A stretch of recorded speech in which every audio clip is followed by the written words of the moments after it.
Good morning, students. Welcome back. I hope you all are fit and healthy. Now, we have already started Nazism, the rise of Hitler, and we had a general discussion over the chapter.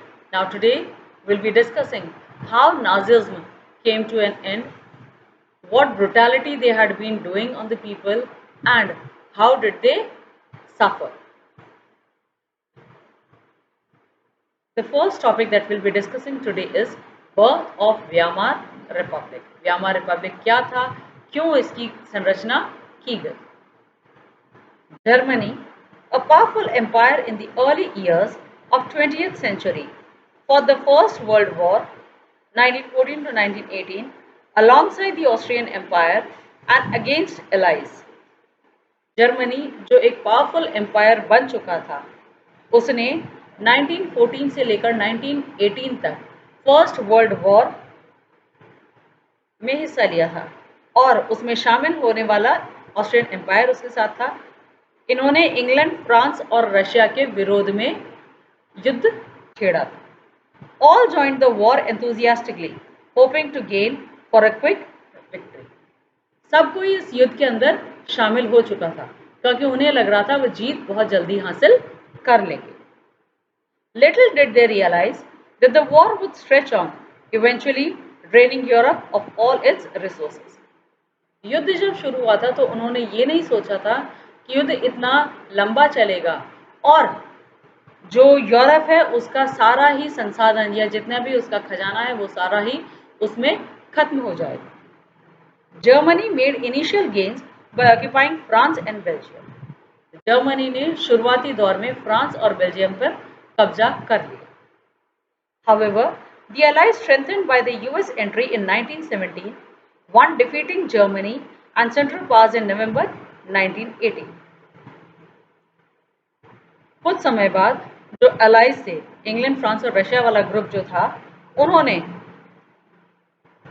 1917 में US को थोड़ा सा मजबूत कर लिया और उसके लिए 1918 में जर्मनी को उन्होंने हराया और साथ ही साथ सेंट्रल पावर्स को भी उन्होंने नवंबर 1918 में हरा दिया।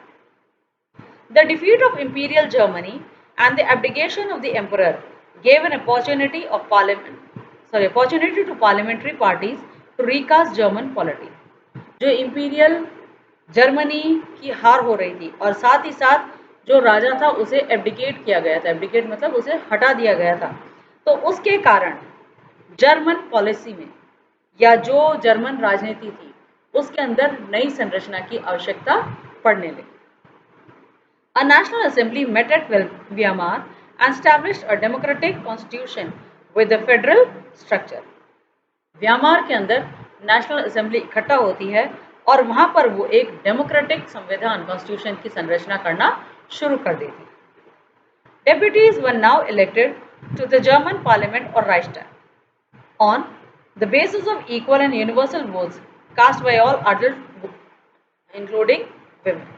अब यूनिवर्सल एडल्ट फ्रेंचाइज होने लगा, हर एक नागरिक को वोट डालने का अधिकार मिला, साथ ही साथ महिलाओं को भी वोट डालने का अधिकार मिलता गया और इसके साथ साथ और इसी की वजह से जो डेप्यूटीज थे वो चुने गए और जर्मन पार्लियामेंट और राइक्सटैग की स्थापना होने लगी। जर्मन पार्लियामेंट को उस समय राइक्सटैग का नाम दिया गया।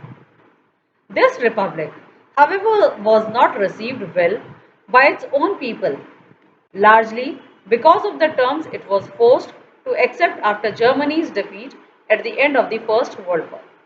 हालांकि फर्स्ट वर्ल्ड वॉर के अंत में जो ये जर्मन पार्लियामेंट की संरचना हो रही थी उसे इतना इम्पोर्टेंस या महत्व नहीं दिया जा रहा था, लेकिन धीरे धीरे इसने अपने कार्यों के माध्यम से इम्पोर्टेंस जीतनी हासिल कर ली।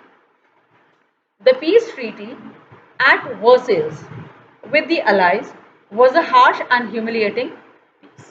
वर्सेल्स के अंदर जो एक पीस ट्रीटी साइन की गई थी, शांति प्रस्ताव जो साइन किया गया था वो बहुत कठोर था। Germany lost its overseas colonies, a tenth of its population, 13% of its territories, 75% of its iron, and 26% of its coal to France Poland, Denmark and Lithuania. Germany ने इस हार्श ट्रीटी की वजह से बहुत नुकसान, इस युद्ध की वजह से बहुत नुकसान झेला था। इसे अपनी बहुत सारी जो ओवरसीज कॉलोनीज थी वो तकरीबन उसकी 10% पॉपुलेशन घट चुकी थी, 13% उसकी टेरिटरीज घटी, साथ ही साथ उसे अपना 75% आयरन और 26% कोल फ्रांस, पोलैंड, डेनमार्क और लिथुनिया को देना पड़ा था। तो भारी मात्रा में जर्मनी को नुकसान हुआ। The Allied powers demilitarized Germany to weaken its power. फिर जो ये अलाइड पावर थे, इन्होंने जर्मनी को कमजोर करने के लिए उसकी जो मिलिट्री थी उसे वापस से खत्म करना शुरू किया। The war guilt clause held Germany responsible for the war and damages the allied countries suffered.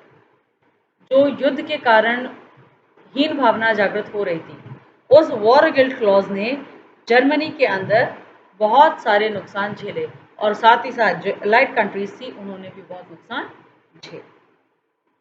Germany was forced to pay compensation amounting to 6 billion.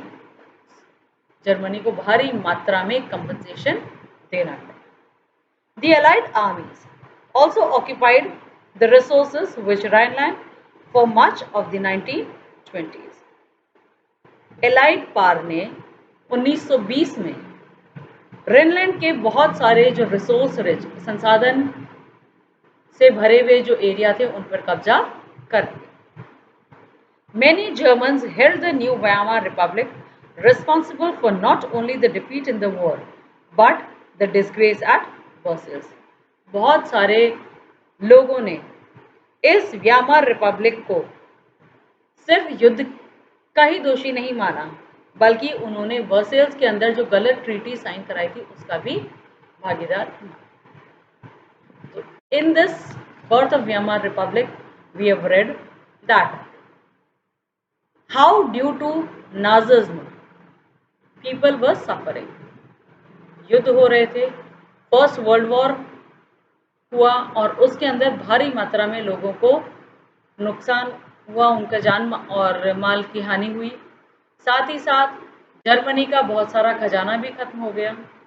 अब जब एलाइड पावर्स जो जीत चुके थे उन्होंने जर्मनी की जो राजनीति थी उसको खत्म करा, राजा को खत्म किया और वहाँ पर एक नई राजनीति की शुरुआत की। व्यामार रिपब्लिक की संरचना होती है और वहाँ पर जर्मन पार्लियामेंट या राइक्सटैग की स्थापना की जाती है। इसकी संरचना करने के लिए, इस पार्लियामेंट को बनाने के लिए यूनिवर्सल अडल्ट फ्रेंचाइज की शुरुआत होती है। औरतों को वोट डालने का अधिकार प्राप्त हो जाता है। अब जो ये व्यामार रिपब्लिक की संरचना की गई थी, इसमें एक पीस ट्रीटी साइन कराई जाती है। वर्सेल्स में एक शांति प्रस्ताव साइन किया जाता है जो कि बहुत ही कठोर था। उस वर्सेल्स के शांति प्रस्ताव की वजह से जर्मनी को बहुत सारा नुकसान होता है, उसकी बहुत सारी पॉपुलेशन खत्म हो जाती है, बहुत सारी कॉलोनीज और संसाधन उसके खत्म हो जाते हैं और यहाँ तक कि उसे अपना 76% आयरन और 26% कोल प्लस 13% टेरिटरीज का नुकसान होता है और उसे बहुत सारी चीज़ें फ्रांस, पोलैंड, डेनमार्क और लिथुनिया को देनी पड़ जाती है। इस वॉर गिल्ट का प्रभाव सब पर आ रहा था क्योंकि भारी मात्रा में पैसे का नुकसान हो रहा था।